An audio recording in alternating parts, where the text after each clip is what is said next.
We've covered some fairly heavy topics over the last few episodes, so I thought it was time to take a break from all of that. In this coffee break episode, I want to talk about midlife reinvention, but not necessarily the really dramatic kind where you quit your job, sell everything, and move overseas. I want to talk about reinvention from the perspective of simply trying something new because we can. Because we've lived enough life to know what we like, but perhaps more importantly, what we don't like. And because, despite being a grown up, I still don't know what I actually want to do when I grow up. And maybe that's the whole point. Now that we've grown into ourselves, maybe it's time to stop worrying quite so much about what we are supposed to be and give ourselves permission to experience something new. And whilst those dramatic stories about midlife reinvention can be inspiring, they can also make the rest of us feel as though ordinary change does not really count. It's as if reinvention only qualifies if it's big, brave, loud, and visible. And I don't actually think that's how most reinvention happens. Most of the time, it's a lot more subtle than that. Sometimes it begins with the simple realization that we have outgrown something. And now, whether that's a job, a relationship, or even an idea about who we actually are, I like to call this decade of life the reckoning. And that's because quite often it becomes clear to us that we have outgrown something and we are faced with a choice. It's like standing at the crossroads of life. Now, last week on the podcast, we talked about redundancy and what happens when a decision is made for you. That kind of change can be confronting because it removes the choice, the certainty, and sometimes a large part of your identity goes with it. But not every reinvention begins with a crisis. Sometimes it begins with a minor annoyance. Maybe it's a growing sense that you do not want to keep doing things in quite the same way. You might not know what you want instead. You might not have a 5 year plan or a neatly mapped out next chapter. You may only know that something just no longer fits your life. And I think this can be useful information. We put enormous pressure on ourselves to know exactly what we want before we allow ourselves to make a change. And sometimes the most honest answer is simply, I don't want to do this anymore. That does not make you ungrateful. It does not mean the last 20 years were wasted. It does not mean you are starting from scratch. And one of the things I actually dislike about the phrase starting over is that it ignores everything that we bring with us. By midlife, we are not blank pages.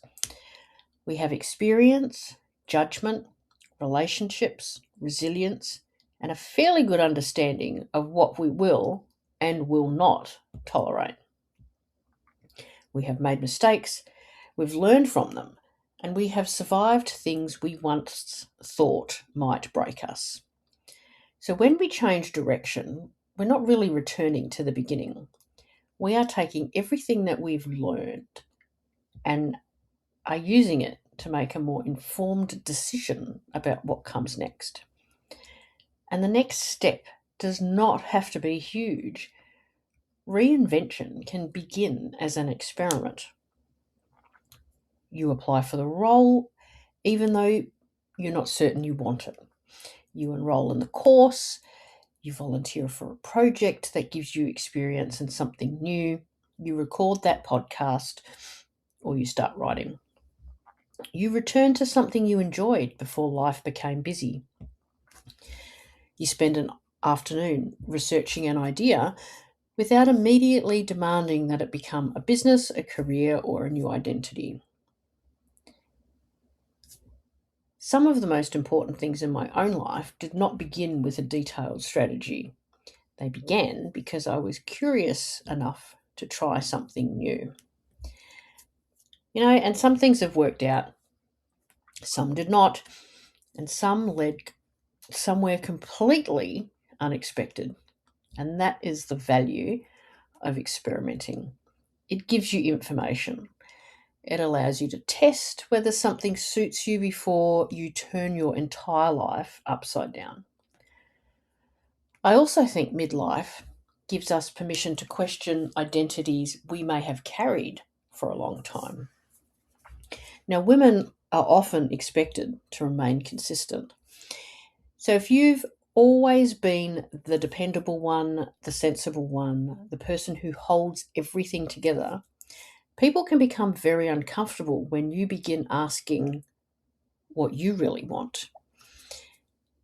Changing your mind can look indecisive from the outside, but continuing to do something only because you've already invested years in it is not always loyalty. Sometimes it is fear.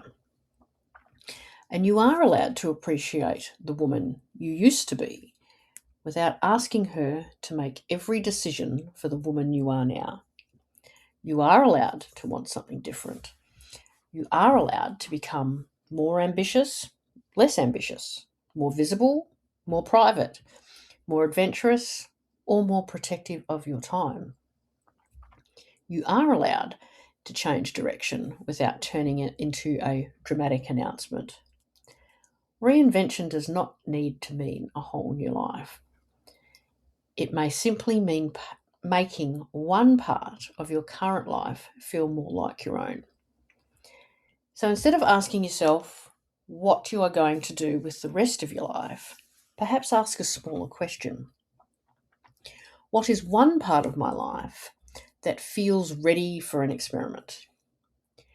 Now, you do not have to make a permanent decision and you don't need a complete plan. This can be just an experiment.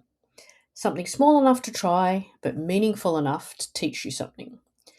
Because reinvention does not have to be reckless, dramatic, or public. It can begin quietly, with curiosity, and with one decision that feels a little more like you. So if this episode made you think of someone who might need to hear it, send it to her. And make sure you follow or subscribe to Unfiltered and Unbound so you do not miss the next conversation.